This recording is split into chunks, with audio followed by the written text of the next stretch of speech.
the default posture or the default beliefs are no longer what we would believe as followers of Jesus. We kind of lived for several decades in this kind of safe, secure place of, well, everybody kind of already embraces a Judeo-Christian worldview. So if we can just convince them of the gospel and to follow Jesus, then that's the longest jump we have to make.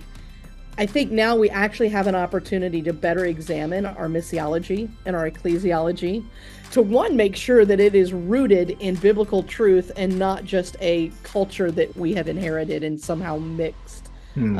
with the truth of biblical truth. Welcome to the Post Christian Podcast, where we help you make disciples in our increasingly post Christian world. My name is Eric Bryant. I'm the campus pastor at Gateway in South Austin and Gateway Austin Online. I'm also the founder of Catalyzing Community. Sign up for our email newsletter at ericbryant.org and we'll send you free resources. On this episode of the Post Christian Podcast, I have with me Heather Zempel. How are you doing, Heather? I'm great, Eric. Thanks so much for having me today. It's great to have you. You're always, in my mind, at least, on the forefront of some very innovative things there at National Community Church in Washington, D.C., now leading the Dream Collective. If you don't mind, just let's start there. What is the dreamcollective.com? Yeah, so a couple of years ago, well, let me start with kind of even further back. National Community Church has always we felt called to be multi-site. We were one of the first, not the first, but among the first to kind of go multi-site. We dreamed of churches at movie theaters, at metro stops around the DC metro area. And coming out of COVID, we'd actually started the conversation prior to COVID. And I'll bet a lot of churches can relate to this. Conversations that were started prior to COVID related to strategy just got escalated and elevated because of the pandemic. And so we started talking about simplifying our strategy, maybe doing less things that have our name on it, doing more things that we don't control and we don't get credit for. And so we simplified our strategy from multi-site. We kind of shifted saying, hey, instead of us just building more and more national community church, what if we focus more of our time and our effort and energies in planting churches, in launching missional ventures, in helping to start businesses mission, commissioning artists to tell the story of the gospel. And so we just said, let's turn ourselves inside out and let's start something that helps to train and encourage and inspire and seed the dreams of those who long for revival in the church, reformation in the kingdom, and Renaissance in culture. And Wow. so we find ourselves just intersecting with a lot of church planters, often church planters that are also called to business or called to do things very creatively. And so we're finding our way in that, but really excited about the work that God's laid before us. Well, you've been working with Mark Batterson for a long time, and you Yeah, guys have that's done wild. all sorts of creative things. Ebenezer's Coffee Shop, just to name one. Yeah, What are some of the more interesting ways you've seen God moving through the Dream Collective, and even how you see perhaps other churches leaning into this kind of innovative style or approach? sure. Well, gosh, there's so many different directions I think I could go in this. I think that one of our prayers has been that we would, first of all, we would steward our own story well, that we would steward the spaces that God has given us well, and we would steward the network of people that God has given to us. So when we find ourselves engaging with a church planner and they're coming into our space or they're interacting with some of the people that are a part of our ecosystem, we're praying that they would realize, one, that they're not crazy, and secondly, that they're not alone. A lot of the church planters that we're seeing rising up are not just wanting to build a church, they're wanting to bless a community. And the Mm. way that you do that is not just about what happens on Sunday mornings or even the ministry programming that traditionally happens inside the church, but it's about turning yourself inside out and being solutions to the problems of the community. It's about being in the middle of the marketplace. It's being the most creative place on the planet. And so, again, it's looking back at how God has shaped our story in a unique way and the spaces and the resources that He has given us to steward and bringing others into that ecosystem so that they can be inspired as well. Yeah. Well, we've had some unique attempts at really connecting with people. It's really about relationship, right? Whether it's Right, business absolutely. or church plant or Yes, artist, and looking for a chance to hear someone's story and share their story. We started a co-working space. Well, I should say a company that started a co-working business yeah, is using our space. They're followers of Jesus. They're yeah, trying to end loneliness one co-worker at a time. love it. And it just has opened the door to have within our doors people who would never come inside our doors. And it's using up our space that's normally sitting empty, 9 to 5, Monday through Friday. I'd love to hear maybe a story or two of how you've seen some of this new approach to reaching out, reach someone. Absolutely. Well, one of the places I go immediately is we're the Post Christian podcast, right? So Yes. one of my friends, very good friend of mine, Isaac Gay, would say that in a post-Christian context, beauty is the apologetic and Mm, artists are the evangelists.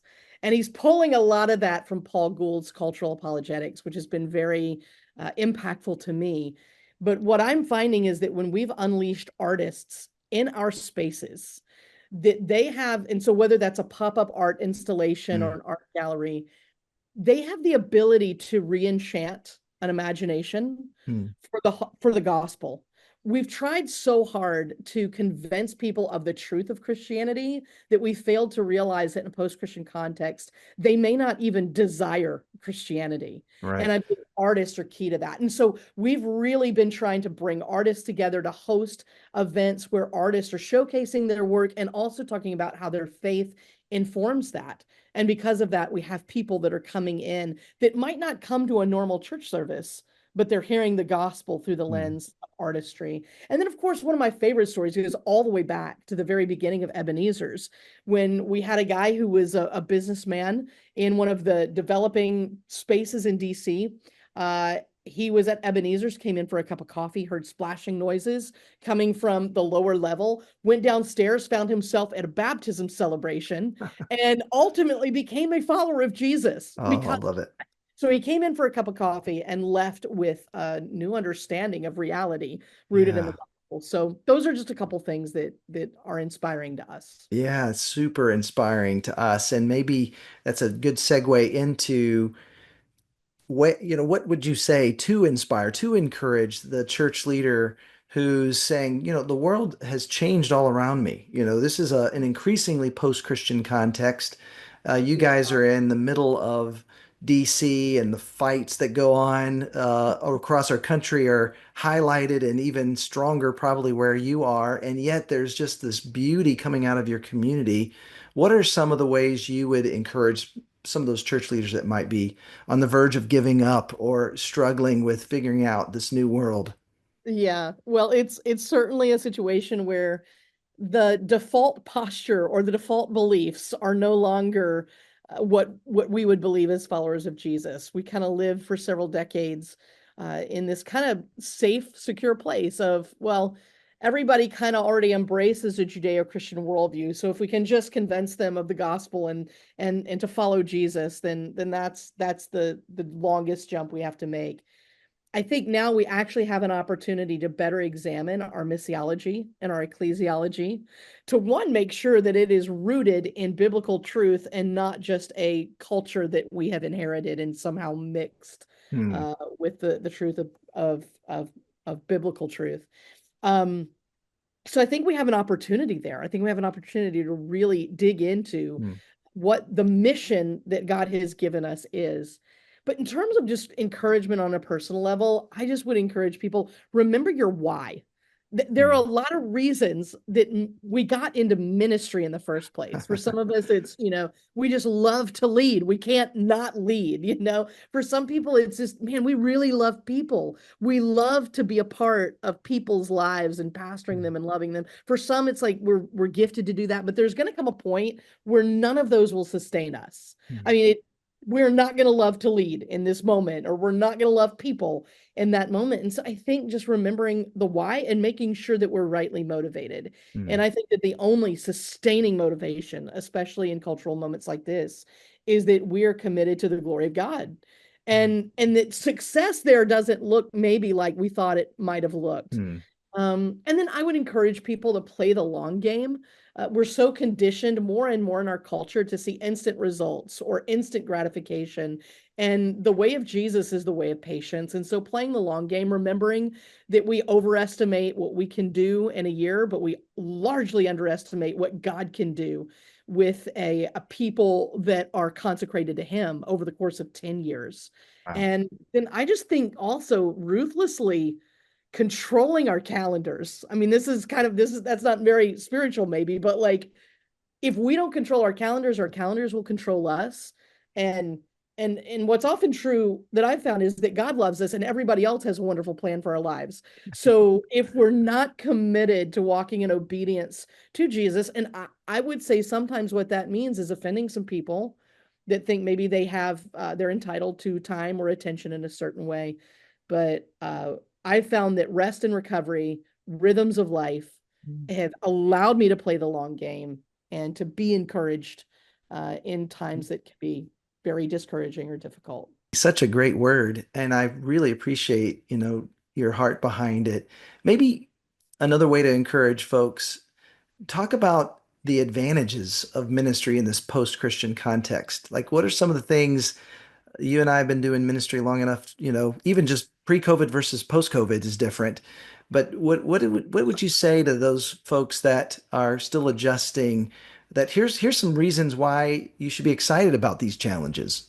Yeah, I think it gives us an opportunity to get back to some of the roots of what the grand story of the Bible.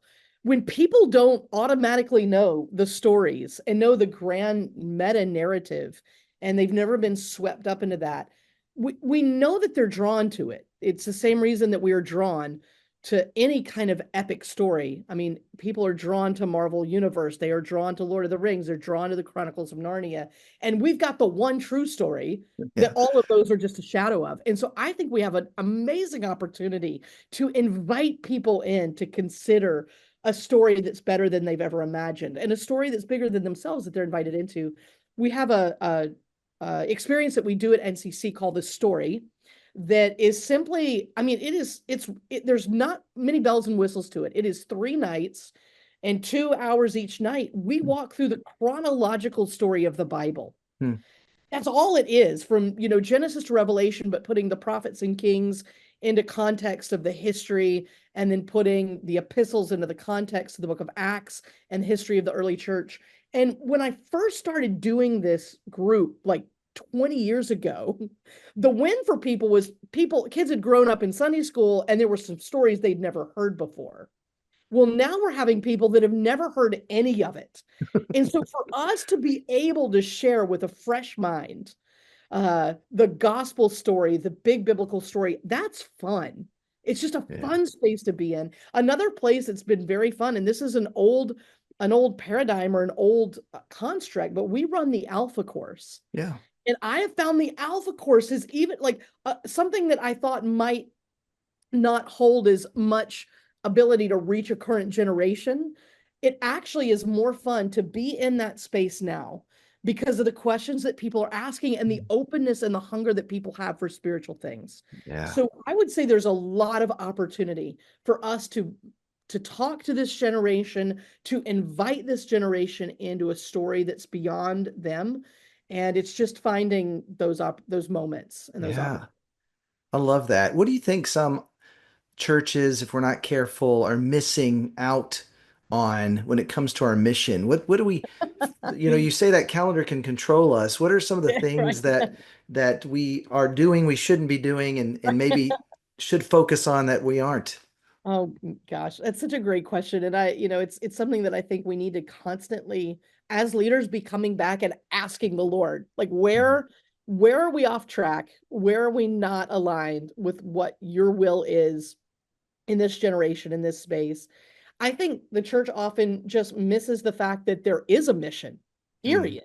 mm, And I know that, for many years I've heard the phrase or used the phrase, God has a mission for his church. There's a mission for us to do. And I'm beginning to think more, I wonder if it's more that God has a church for his mission. Hmm. The mission originates with God, and he's the one that is accountable for it and will make it happen. And we get to play a role in that. And I believe that the mission of God has to do with the redemption of all creation, which then gives us a very broad, Yeah. that's a bucket of things to talk about. But I'm a discipleship person. Like, disciple making is what I live and breathe. I believe that God said, go, or Jesus said to his disciples, go make disciples. That was his last earthly command. And I think a lot of times in our churches, his last command becomes our least concern. Hmm. We have so much concern for the budget or for the programming or for the what's happening with our properties, that we failed to remember just making disciples of Jesus. That's what Hmm. it's all about. Yeah. And then another thing that I think we've got to keep in mind, and maybe the way that we define discipleship here at NCC, is that disciples are a community of Jesus followers who are empowered by the Holy Spirit, who are students of his words, imitators of his ways, and partners in his mission. And then Hmm. I believe another key piece of that is that we're signposts of his coming kingdom. Hmm. I love Romans 8:19, where it says creation waits in eager expectation for the children of God to be revealed. It's like all of creation is standing on tiptoes and expectation for the people of God, the children of God, to rise up and and enter into the co-reign and the co-rule of God in the earth, to see all of creation flourish. And so that's big, heady, like um that's just big language. But I think what it means on a day-to-day basis is that we as a church visible representations of the rule and reign of God? And I think Hmm. that shows up as places of shalom. Are we Yeah. people where, like, we live in wholeness and peace with God and one another and with all of creation? Like, are we becoming a beloved community, people that defer our preferences for the sake of the other and for the sake of the whole? Do we celebrate diversity? Are we a people that are fully committed, consecrated to one another and to Hmm. God, and where joy and peace abound? So I Yeah. think that, yeah, how are we, when the community around us looks at the church, do they see hope? Do they see a signpost of God's kingdom breaking into the world in ways that brings something good to the community? Yeah. Or do they just see somebody that's judgmental or behind the times or Right. in some kind of moralism? Yeah. Well, I think, your message is so important, poignant, and relevant to today. And you've got 4 books. We're going to give away copies of your books to those who receive my email newsletter. You can sign up for the newsletter at ericbryant.org. But Sacred Roads is exploring the historic paths of discipleship. You've got Community is Messy, Big Change, Small Groups. And I'm really intrigued by Amazed and Confused, because you're looking at Habakkuk and answering the questions, why do bad things happen to good people? Which I think is a very, important question every generation wrestles with. Maybe give us a little insight from that book, if you wouldn't mind, of how you've seen kind of answering those big questions. I mean, you referred to Alpha. That's kind of the whole point, is you Yeah, you you don't shy away from the big questions. You get in there and wrestle with it. yeah, Talk a little bit about how you've seen wrestling with the big questions help reach and disciple the people you're investing absolutely. in.